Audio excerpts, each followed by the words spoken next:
안녕하세요. 이것이 영성이다의 신등식 교수입니다.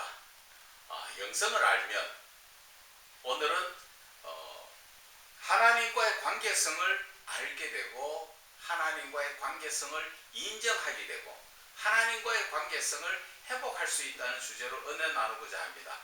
지난 시간까지는 영성을 알면 하나님을 알 수 있다, 하나님을 알게 된다, 그 주제 가운데서 창조의 목적, 하나님의 창조의 목적을 살펴봤고, 두 번째 시간에는 하나님의 경륜에 대해서 알아보고, 지난 시간까지 하나님의 뜻을 알 수 있다는 것을 말씀을 드렸습니다. 영성을 알게 되면 오늘은 하나님과의 관계성을 알게 되고 그 관계성을 회복할 수 있다는 것을 말씀을 드리는 것입니다. 우리가 생각할 때 하나님과의 관계성 다 잘 안다고 말씀하시겠죠. 그러나 오늘 좀 더 우리가 하나님과의 관계성을 깊이 있게 살펴보다 보면 정말 영성을 통하여서 하나님을 바르게 알고 바르게 믿을 수 있다는 것을 말씀을 드리는 것입니다. 지금 교회에서도 이야기하고 많은 그리스도인들이 이야기하는 것이 지금 이대로의 믿음이 안 된다는 거죠. 하나님을 향한 그리스도인의 믿음이 이래서는 안 된다는 것입니다.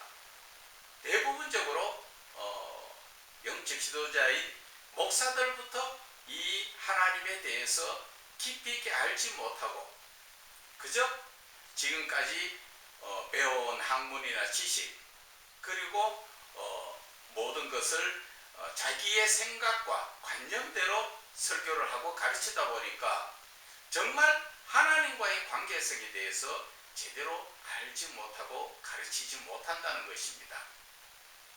그래서 제가 주장하는 것은 이 시간에 여러분들이 이 강의를 들으시고 정말 내가 지금까지 알고 있었던 하나님과의 관계성과 지금 강의에서 말씀드리는 하나님과의 관계성을 한번 비교해 보시고 내 이 믿음을 오늘 강의의 말씀을 따라서 내 신앙적 삶에다가 적용시켜 보라는 것입니다. 그러면 우리의 믿음이 자체가 달라집니다. 정말로 다시 한번 하나님을 향한 온전한 믿음으로 바뀐다는 것을 알 수가 있습니다. 그래서 하나님과의 관계성이 그리스도인들한테 얼마나 중요한가 하는 것을 말씀을 드립니다. 오늘 먼저 그 신앙의 원리인 영성을 알게 되면 거룩하신 하나님과 그리스도인들의 관계성인 창조주와 피조물 그리고 하나님과 백성 그리고 주인과 종 아버지와 자녀 예수님과의 친구가 되는 관계성을 바르게 알게 됨으로써 우리가 온전한 믿음으로 회복된다는 것을 말씀드리는 것입니다. 우리가 이 하나님의 관계성을 온전히 알게 되면은 우리가 하나님의 말씀에 순종할 수밖에 없고 온전히 순종하는 것이 올바른 믿음의 삶이라는 것을 말씀을 드리는 것입니다. 그래서 우리가 먼저 하나님과의 관계성을 알아보는 중요한 그 초점은 정말 하나님은 우리에게 주권자이시고 우리는 피조물이라는 것을 알아야 합니다. 쉽게 이야기해서 우리는 창조주와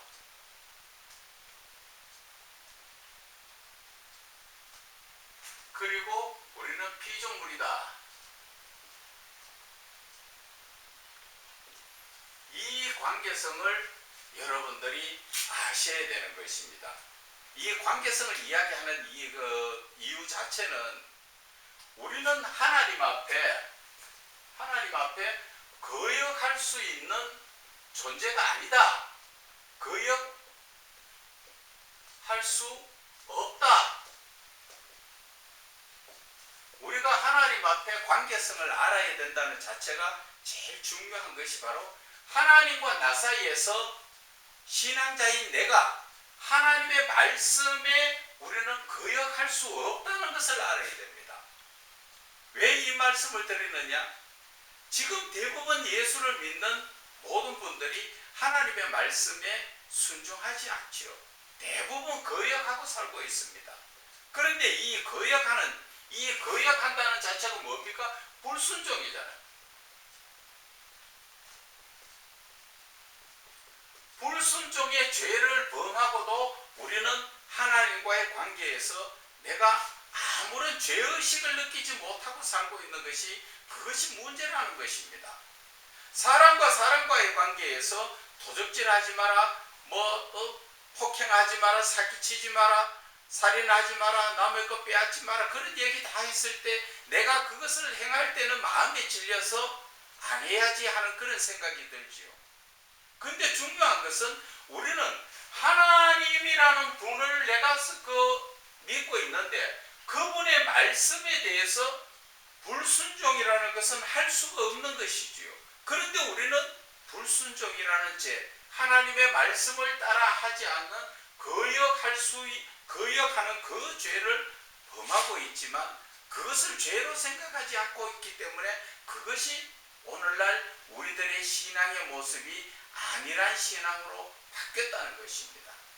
그래서 제가 오늘 이 하나님과의 관계성을 말씀드리는 것은 하나님과의 관계성, 즉 창조주와 피조물 사이에서의 관계성은 창조주는 주권을 가진 자고 명령할 수 있는 자고 피조물은 무조건 그 말에 따라서 말씀에 따라서 순종할 수밖에 없는 그런 존재라는 것이죠.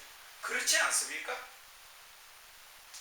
이러한 관계를 확실하게 내가 마음속에 새기지 못한다면 우리는 하나님 가까이 갈 수가 없습니다.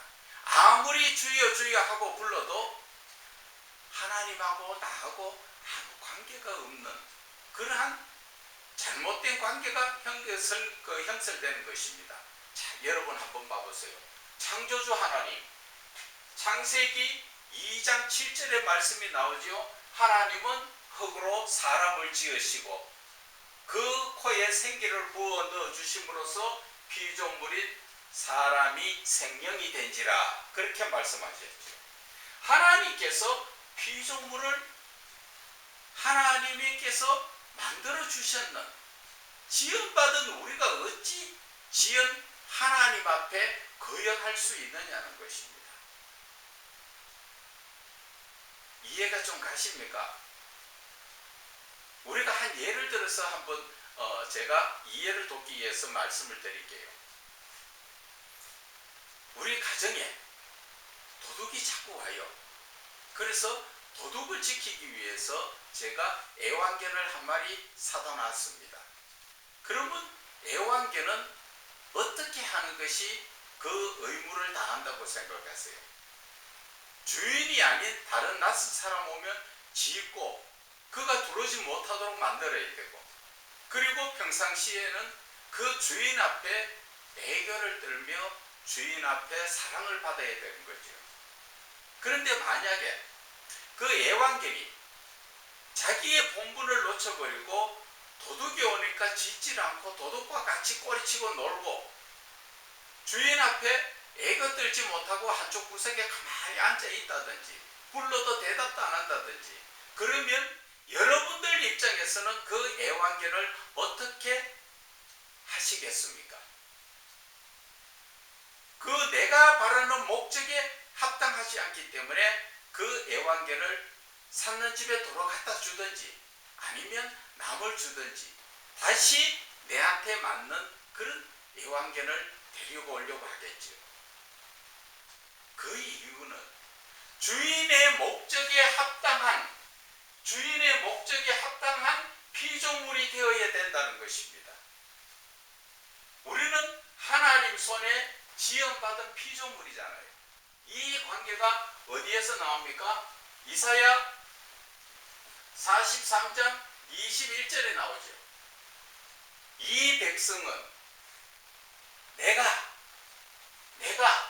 나를 위해서 지었나니 찬송받기 위함이다. 그렇게 말씀하셨죠.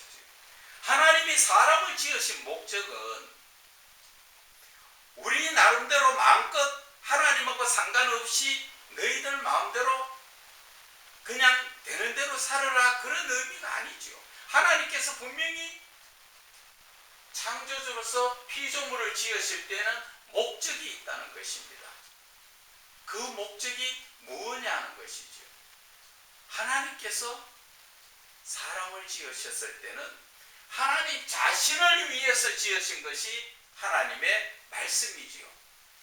우리 자신을 위해서 하나님이 지으신 게 아니라 하나님의 자신을 위해서.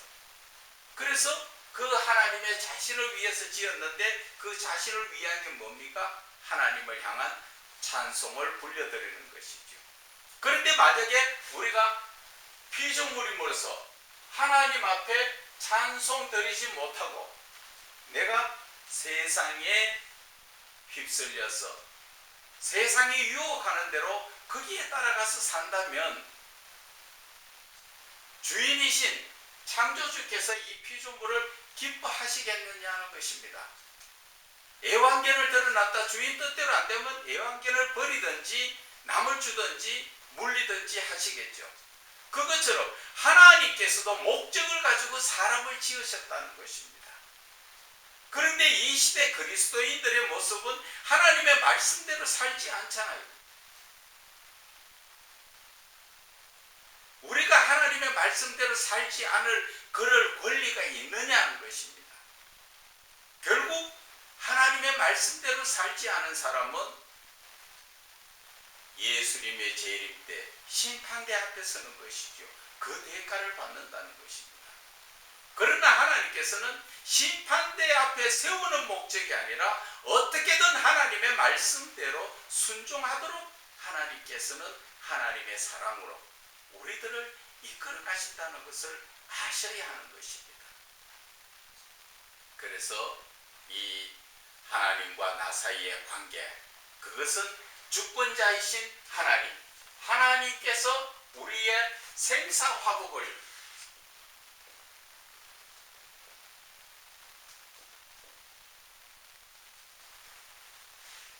생사화복을 다 지고 계신 하나님이시죠. 내가 살고 죽고 내가 복을 받든지 화를 입든지 그것도 다 하나님의 뜻이라는 것을 말씀하시는 것입니다. 그래서 생사화복 이 자체의 주권을 누가 지었느냐 하는 것이죠. 이 주권은 하나님이 지고 있잖아요. 내가 어떻게 이 피조물이 이 생사화복을 내가 어떻게 할 수 있는 주권이 없잖아요. 그런데도 우리는 이 생사화복의 주권을 내가 지은 것처럼 하나님의 말씀을 거역하지요. 그것도 특히나 예수를 믿는다는 그리스도인들이 하나님의 말씀대로 살지 않고 말씀을 지키려고 생각도 안 하고 있습니다. 우리가 이 성경 구약 시대에 아담 하와를 보게 되면 아담 하와가 하나님 앞에서 쫓겨났는 게 뭡니까? 왜 쫓겨났습니까? 하나님의 명령의 말씀을 거역했기 때문에 불순종이라는 죄로 쫓겨나갔지요. 그러면 이 시대 우리는 하나님의 말씀을 얼마나 많이 거역하고 있지만 우리에게는 어떻게 다가올 거라고 생각하십니까? 우리 역시 지금 당장에는 어떻게 하나님의 진노가 임하지 않지만 우리는 끝날까지 하나님 앞에 서게 되면 그 심판대 앞에 선다는 것은 저와 여러분이 다 알잖아요. 그러시면서 왜 여러분들은 하나님의 말씀을 거역하고 불순종하느냐는 것이죠. 성경의 말씀대로 왜 살지 않고 세상의 유혹에 따라서 살고 있느냐는 것이죠. 그것이 지금 세상 유혹대로 사는 것을 따라가다 보니까 결국 하나님의 말씀대로 따라가지 못하고 하나님의 말씀을 거역하고 불순종하는 죄를 범하게 되었다는 것입니다. 그래서 제가 말씀드리는 것은 하나님과 나와의 관계를 알게 된다면 나는 하나님의 말씀에 전혀 아니요라고 거역할 수 있는 그런 권리가 없다는 것이죠. 그래서 고린도후서 1장에 나오지요. 하나님의 모든 말씀은 예밖에 없다고. 그래서 아멘, 아멘으로 하나님께 영광 올려드리라고 되어 있지만 우리는 하나님의 말씀을 아멘 해놓고 돌아서서 내 삶에서는 아멘이 아니지요. 내 생각대로 마귀가 유혹하는 세상에 먹음직도 하고 보암직도 하고 탐스러운 것을 따라서 목숨을 걸고 따라가지 않습니까? 심지어 영적 지도자라는 분들도 마찬가지지요. 돈, 자다가도 벌떡 일어난다, 그런 얘기도 들었습니다만 우리는 세상의 것을 따라가면 안 됩니다. 하나님을 따라가야 되는 것입니다. 우리의 삶, 아브라함도 마찬가지지요. 알 수 없는 그 하나님이 약속을 주시고 하나님이 갈 바를 알지 못하는 곳으로 나가라고 말씀하셨지만 아브라함은 하나님의 말씀을 쫓았더라. 출애굽기에 그렇게 말씀하셨죠. 하나님의 말씀을 따라가는 것이 그것이 신앙인 것입니다.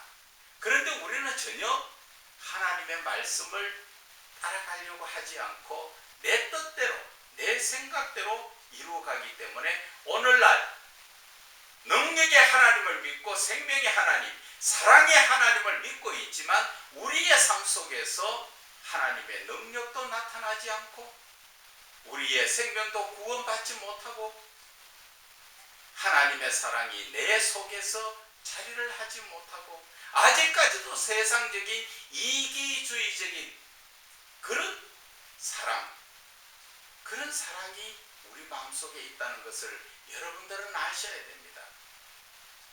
특히나 우리가 하나님의 말씀을 따라간다면 우리의 삶 속에서 나타나는 것은 아가페적 사랑입니다. 나의 유익이나 내가 잘되기 위한 그러한 사랑이 아니라 너를 위해서, 상대편을 위해서 이해하고 베풀어주고 배려하면서 용서하면서 나아가는 사랑, 그것이 바로 하나님의 사랑이에요. 어떠한 내가 이런 사랑을 했으니까 상대편에게 어떤 대가를 바라는 것이 아니라 한없이 베풀어주는 그런 사랑이 하나님의 사랑인 것입니다. 그래서 예수님께서 이 땅에 오셔가지고 우리에게 주신 그 사랑은 예수님의 유익을 구한 것이 아니라 자기 자신까지도 우리에게 다 내어주신 그 사랑, 우리는 그런 사랑의 하나님을 믿고 있다는 것입니다. 그래서 우리가 믿고 있는 이 신앙이라는 것은 결국 하나님의 사랑을 행하는 것이 그것이 신앙이에요. 그래서 예수님께서 우리에게 말씀하셨죠. 하나님을 향하여 사랑할 때는 내가 마음을 다하고 뜻을 다하고 목숨을 다하고 힘을 다하여서 주 너의 하나님을 사랑하라. 이웃을 향하여서도 내 이웃을 내 몸같이 사랑하라. 그렇게 말씀하신 것입니다. 그래서 우리의 삶 속에서 우리가 예수를 믿는 자라면 이 하나님과의 관계성을 회복해야 된다는 것입니다. 하나님과의 관계성 회복이 창조주 하나님, 피조물의 하나님, 피조물인 우리가 이 창조주 하나님에 대해서 어떻게 우리가 그 관계성을 이루어 나가야 하느냐. 그것은 창조주 하나님 앞에 피조물인 우리는 절대 순종적인 그것밖에 없습니다. 우리는 절대 순종입니다. 그렇기 때문에 우리의 삶 속에서 우리는 하나님과의 관계성을 바르게 알고 나면 우리는 하나님의 말씀에 따라 순종하며 살아갈 수밖에 없다는 것을 깨달아야 하는 것입니다. 그래서 영성을 알게 되면은 하나님과의 관계성을 바르게 알게 되고 하나님과의 관계성을 바르게 알게 되면은 그 하나님과의 관계성을 내가 인정하고 결국 그 관계성을 회복하게 되는 것이죠. 하나님께서는 창세기 6장 3절을 보면은 나의 영이 더 이상 사람들과 함께 하지 않고 하나님이 영원히 떠나가신다고 말씀하셨습니다. 그 아들들이 죄악 가운데 있다 보니까 하나님의 영이 떠난다고 되어 있고, 우리가 고린도 후서에 보면은 하나님께서는 예수 그리스도를 통하여 하나님과 화목하라고 말씀하신 것처럼, 이 화목이라는 자체가 회복을 이야기합니다. 어떤 관계에서 회복입니까? 바로 주권자와 이 순종할 수밖에 없는 피조물의 관계를 회복해야 된다는 것을 말씀하고 있는 것입니다. 여러분, 이제 하나님과의 관계성을 인정하십니까? 하나님은 창조주십니다. 우리는 피조물, 우리가 하나님의 말씀에 거역할 그런 권세가 전혀 없습니다. 오직 하나님의 말씀에 순종할 수밖에 없는 그런 존재인데, 우리가 지금 이 시대에 예수를 믿으면서 얼마나 하나님의 말씀에 순종하고 있느냐 하는 것입니다. 우리가 하나님의 말씀에 바르게 순종을 한다면 지금 현실에 비기독교인이나 또 많은 사람들이, 이방인들 중에서도 우리 보고 손가락질 안 하죠. 우리는 지금 하나님을 믿는 것이 아니라 모습은 하나님을 믿는 사람처럼 교회는 들락거리는데 그 삶은 세상에 빠져 마귀에 유혹되어서, 하나님께서는 하나님과 재물을 겸하여 사귈 수 없다고 말했는데도 우리는 세상에 빠져서 한쪽 다리는 교회에 걸치고 한쪽 다리는 세상에 걸쳐서 양쪽에 왔다 갔다 하려고 하지만, 하나님은 그것을 허락하시지 않는다는 것을 아셔야 됩니다. 그래서 그리스도인들이 하나님과의 관계성을 회복해야 되는 이유가 바로 그것입니다. 오늘 두 번째, 하나님과의 관계성에서는 하나님의 백성, 하나님과 백성의 관계지요. 그것은 레위기에 그 말씀을 해놓은 것이 너희로 내 백성을 삼고 나는 너희의 하나님이 되리니, 나는 애굽 사람들의 무거운 짐 밑에서 너희를 빼어낸 너희의 하나님 여호와인 줄 너희가 알지라. 출애굽기 6장 7절의 말씀이지요. 하나님께서는 이스라엘 백성들을 하나님께서 애굽에서 이끌어내신 것은 이제 너희들의 삶은 내가 책임져 주시겠다, 내가 다스리겠다. 그래서 하나님은 그 이끌어낸 백성들 위에 하나님이 되시고 우리의 삶은 그 백성이 되었다는 것이지요. 이 하나님과의 백성과의 관계가 어떻습니까? 백성이 하나님이 이끌어 가시는 그 삶에 거역할 수 있는 그런 존재입니까? 아니죠.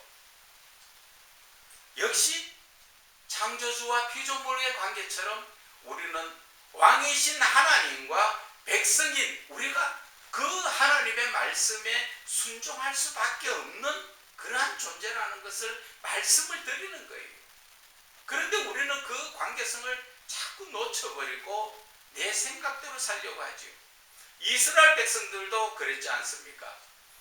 사무엘 시대에 하나님 사무엘에게 인간인 사람을 왕으로 달라고 이야기해서 하나님께서 진노하셨지만 사무엘을 통하여서 왕을 세우기로 말씀을 하셔가지고 결국 사울을 왕으로 세우고 하나님의 직접적인 간섭이 떠났지요.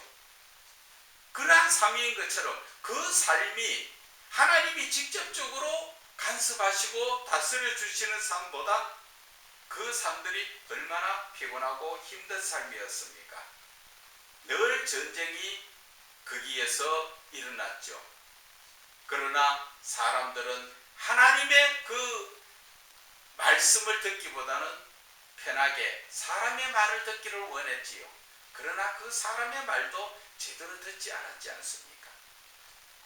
심지어 왕으로 세운 사울 역시 하나님의 말씀에 거역해서 결국 그 집안들이 다 전쟁터에서 죽음을 당하고 망하게 되지 않습니까? 이 하나님과의 백성의 관계라는 것은 제가 말씀을 드리고 싶은 의도는 백성은 하나님, 즉 왕이신 하나님의 말씀에 거역할 수 없는 존재라는 것을 말씀을 드리고 싶은 것입니다.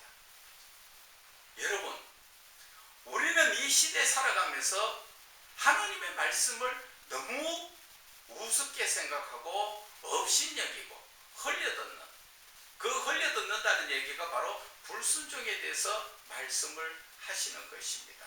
그러한 삶을 살면서도 죄의식이 없는 것이 문제라는 것이고, 또한 그러한 삶을 살다 보니까 내 믿음이라는 이 신앙 자체가 하나님의 말씀을 지키지 못하다 보니까 마귀가 옆에 와서 유혹하는 대로 넘어가죠. 사람에게 제일 약한 부분이 뭡니까?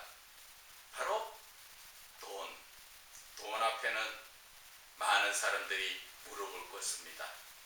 그러나 이러한 모습에 무릎을 꿇어서 안 된다는 것을 예수님께서 본을 보여주셨지요. 광야에서 40일 금식하고 나니까 마귀가 예수님을 데려다가 높은 곳에 세워놓고 천하만국을 보여주면서 나에게 절 한 번만 해라. 그러면 이 모든 것을 너에게 주리라. 지금 세상에 많은 타 종교들, 그러한 종교들 속에서 보면 무언가 얻기 위해서 늘 비나이다 하면서 무릎 꿇고 절하는 그러한 종교들도 많죠. 그들이 추구하는 것은 뭡니까? 세상의 것이지 않습니까? 지금 다른 종교에서 이야기하는 그 구원이 있는 종교가 어디 있습니까? 오직 예수를 믿는 이 믿음, 하나님을 하나님으로 인정해드리는 이 믿음 말고는 우리 영혼을 구원받을 수 있는 그런 종교가 없습니다. 대부분 마음에 평안하라, 잘 살아라, 그러한 입장에서 이끌어가는 것입니다. 그래서 오늘 저와 여러분이 지금 이 하나님과의 관계성을 좀 더 깊이 생각을 해야 됩니다. 내가 과연 왕이신 하나님을 그 섬기는 백성인가?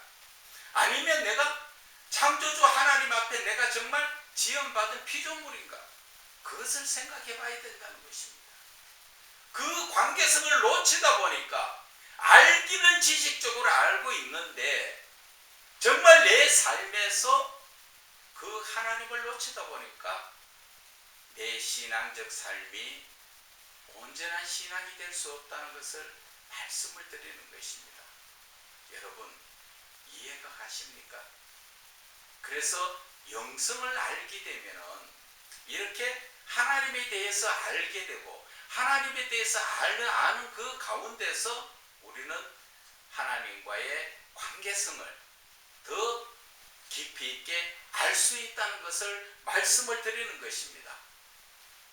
오늘 제가 말씀드린 것은 하나님과의 관계성에서 즉 창조주 하나님, 그리고 나의 모습, 피조물인 내 모습, 그리고 하늘의 왕이신 하나님, 그리고 우리는 그 왕이신 거기에 백성인 나 자신, 그것을 말씀드렸습니다.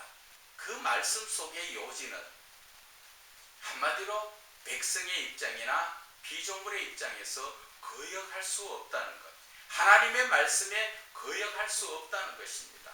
그것이 바로 예수님을 믿는 저와 여러분의 모습이고, 앞으로 우리가 살아가는 이 믿음의 삶이 올바른 믿음으로 회복되기 위해서는 하나님의 관계성을 늘 마음에 새겨야 하는 것입니다. 다음 시간에는 또 그 주인과 종, 그리고 하나님의 아버지와 자녀, 그리고 예수님의 친구에 대해서, 관계성에 대해서 좀 더 짚고 넘어가려고 합니다. 이 관계성이 신앙적 삶에서 너무나 중요하기 때문에 제가 이렇게 말씀을 드리는 것입니다.